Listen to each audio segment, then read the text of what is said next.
رمضان کریم رمضان کریم صدق اللہ رمضان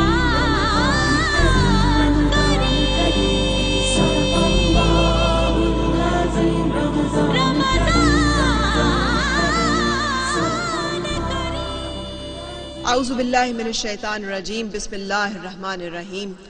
آج جو واقعہ اور قصص اس پارہ مبارکہ میں جو روزے کی مناسبت سے 13واں پارہ ہے بیان ہوا ہے، یہ وہ واقعہ ہے جس کو قرآن پاک بھی احسن القصص سب سے بہترین بیان کہہ کے بیان فرماتا ہے۔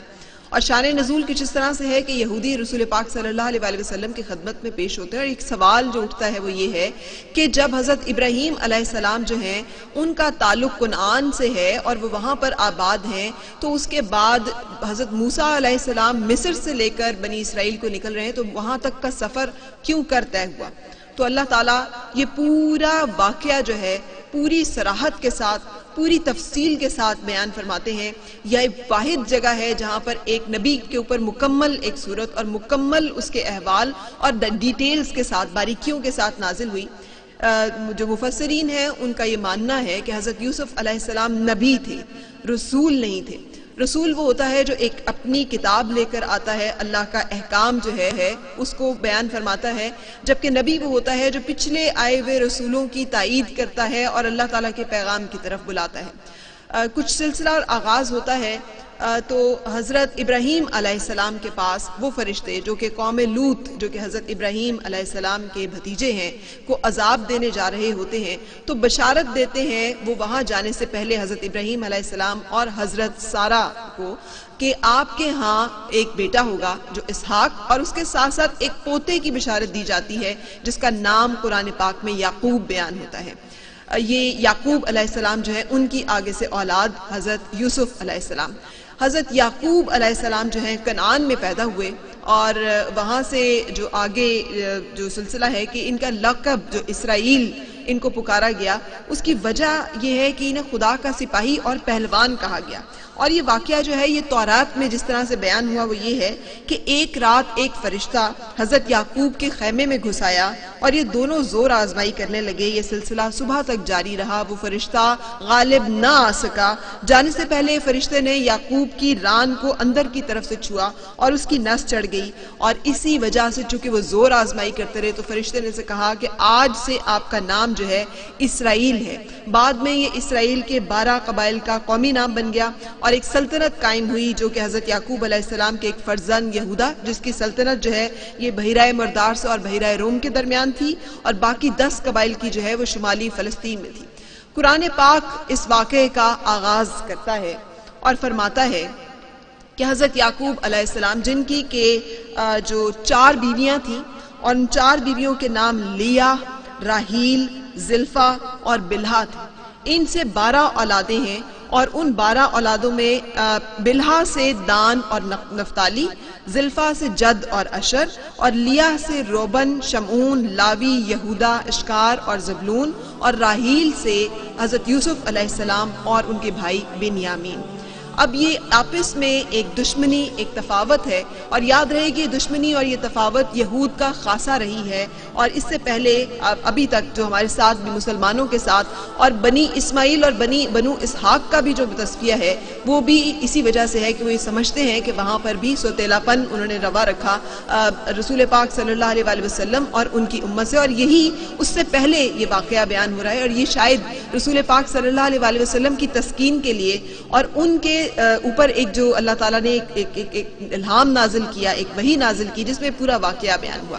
حضرت یعقوب علیہ السلام کے پاس ان کے بیٹے حضرت یوسف علیہ السلام آتے ہیں اور 12 سال کی عمر میں بتاتے ہیں کہ اے والد گرامی، میں نے یہ دیکھا ہے کہ مجھے 11 جو ہے چاند، ستارے اور چاند اور سورج سجدہ کر رہے ہیں۔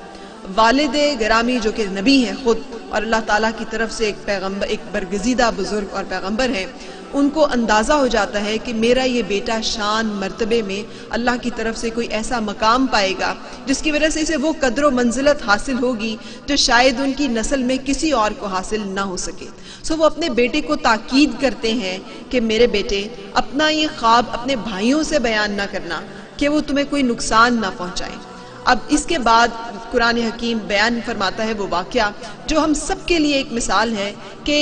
ضروری نہیں کہ انسان کو جو دشمنی اور نقصان ہے وہ غیروں سے پہنچے. بعض اوقات اپنے اور اپنے گھر میں موجود اپنے بھائی بھی اگر یوسف علیہ السلام ان کی شراندازیوں سے محفوظ نہیں رہ سکے تو ہم میں سے کوئی جو ہے اس کو یہ شکوہ کرنا کہ اس کو بھائیوں سے گزن پہنچی یا تکلیف پہنچی وہ ایک عجیب سا عمل ہے. وہ بھائی جو کہ اس حسد اور اس بغض کا شکار ہیں کہ ان کے والد ان کو نہیں اہم جانتے لیکن ان کی محبت حضرت یوسف علیہ السلام کے ساتھ کچھ مخصوص ہے، کچھ خاص ہے. وہ ایک ترکیب کرتے ہیں اور وہ ترکیب یہ کرتے ہیں کہ والد کی خدمت میں پیش ہوتے ہیں اور کہتے ہیں کہ یوسف علیہ السلام کو ہمارے ساتھ بھیج دیا جائے، ہم دوڑ کریں گے وہاں پہ اور یوسف بھی ہمارے ساتھ جو ہے وہ شریک ہو جائے گا. والد جو کہ حضرت یوسف علیہ السلام کے معاملے میں حساس ہیں اور چونکہ حضرت یوسف علیہ السلام انہیں ایک خواب بھی سنا چکے ہیں، سو ان کو اندازہ بھی ہے کہ میرا یہ بیٹا جو ہے اس سے اللہ کچھ خاص کام لے گا، اور چونکہ نبی ہیں تو شاید یہ اندازہ بھی ہے کہ جس سے خاص کام لیا جانا ہوتا ہے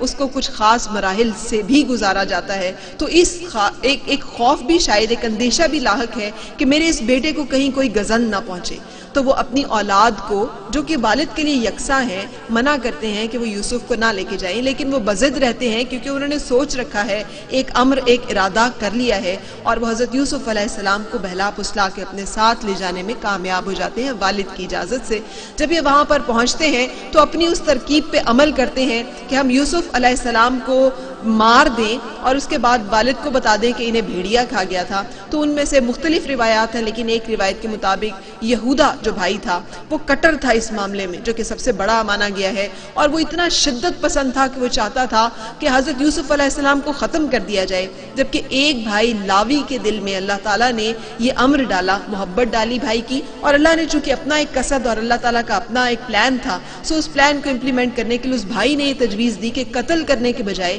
انہیں کسی اندھے کنویں میں ڈال دیا جائے جہاں سے انہیں خود بخود جو ہے تقدیر کے سپرد کر دیا جائے، اور وہ آگے معاملہ جو ہے ہو سکتا ہے اس طرح سے یہ خود ہی شکار ہو جائیں موت کا اور ہمارے اوپر قتل کا ذمہ جو ہے وہ نہ آئے. بہرحال اس کی جو ہے ترکیب کامیاب ہوتی ہے. حضرت یوسف علیہ السلام کو ایک اندھے کنویں میں اتار دیا جاتا ہے اور یہ بھائی جو ہیں یہ اپنے والد کی طرف آنے کی سوچتے ہیں، لیکن کچھ تفاسیر میں اس سے آگے بھی ایک ڈیٹیل بیان ہوتی ہے. یہ واقعہ یہ جگہ قرآن پاک میں بیان نہیں ہوئی لیکن تفاسیر بیان کرتی ہیں کہ اس کے بعد وہ چھپ کر دیکھنے لگے کہ قافلہ جو آ رہا ہے وہ وہاں پر آتا ہے اور ڈول ڈالا جاتا ہے پانی نکالنے کے لیے. تو حضرت یوسف علیہ السلام جو کہ اس وقت 17 سال کی عمر کے ہیں اس ڈول کی رسی پکڑ کر پانی کے بجائے حضرت یوسف علیہ السلام جو ہے وہ نکلتے ہیں. تو وہ جو قافلے والا شخص ہے وہ دیکھ کر حیران پریشان ہو جاتا ہے کہ اتنا خوبصورت اور اتنا ایک نوجوان اور ظاہر نبی ہے، تو اللہ کی طرف سے وہ حسن یوسف کی جو ایک تشبیہ دی جاتی ہے اور تعبیر کی جاتی ہے کہ اللہ تعالیٰ نے انہیں حسین و جمیل بنایا تھا، اتنا حسین و جمیل کہ آج تک ان کے حسن کی مثالیں جو ہیں وہ ایک بڑی مثال ہے جس کو تشبیہ دینی ہوتی ہے اس کو حسن یوسف سے تشبیہ دی جاتی ہے. سو اتنا حسین و جمیل نوجوان دیکھ کر اس کا دل میں لالچ آیا کہ اس کو تو میں بہت مہنگے داموں بیچوں گا. بھائی جو چھپ کر دیکھ رہے ہیں وہ سمجھتے ہیں کہ یہاں کاروبار بھی کیا جا سکتا ہے، سو وہ حضرت یوسف علیہ السلام کو ایک کھوٹے سکوں کے عوض وہ وہاں پر بیچ دیتے ہیں. یہ کچھ تفاسیر میں یہ واقعہ بیان ہوا ہے اور وہ کھوٹے سکے لے کر کچھ جگہوں پہ اس کی کچھ درہم بتائے گئے ہیں وہ واپس چلے جاتے ہیں والد کی طرف. حضرت یوسف علیہ السلام کا کرتا جو کہ انہوں نے ایک بھیڑیے کے یا ایک بھیڑ کے یا کسی چیز کے خون سے آلودہ کر رکھا ہے، اور اپنے والد کے پاس جا کر بیان کرتے ہیں کہ دیکھیے ہم تو کھیل رہے تھے اور یوسف کو بھیڑیا کھا گیا، اور مکر و فریب سے کام لیتے ہیں. تو حضرت یعقوب علیہ السلام جو کہ اللہ کی طرف سے جانتے ہیں، اور قرآن پاک میں آگے مختلف آیات میں جو بیان ہوتا ہے اس کے مطابق حضرت یوسف علیہ السلام کو یہ علم ہوتا ہے کہ ایسا نہیں ہوا، اس لیے کہ وہ جانتے ہیں کہ اللہ تعالیٰ کی طرف سے انہیں کوئی پیغام یا انہیں کوئی اعلیٰ مقام ملے گا، لیکن وہ کہتے ہیں کہ میرے پاس صبر اختیار کرنے کے سوا اور کوئی چارہ نہیں ہے. لیکن رونے اور گریہ زاری کے باعث حضرت یعقوب علیہ السلام کی بینائی جو ہے وہ آہستہ آہستہ زائل ہو جاتی ہے. یہاں پر وہ شخص جو کہ حضرت یوسف علیہ السلام کو کنویں سے نکالتا ہے اور پھر چند ٹکوں کے عوض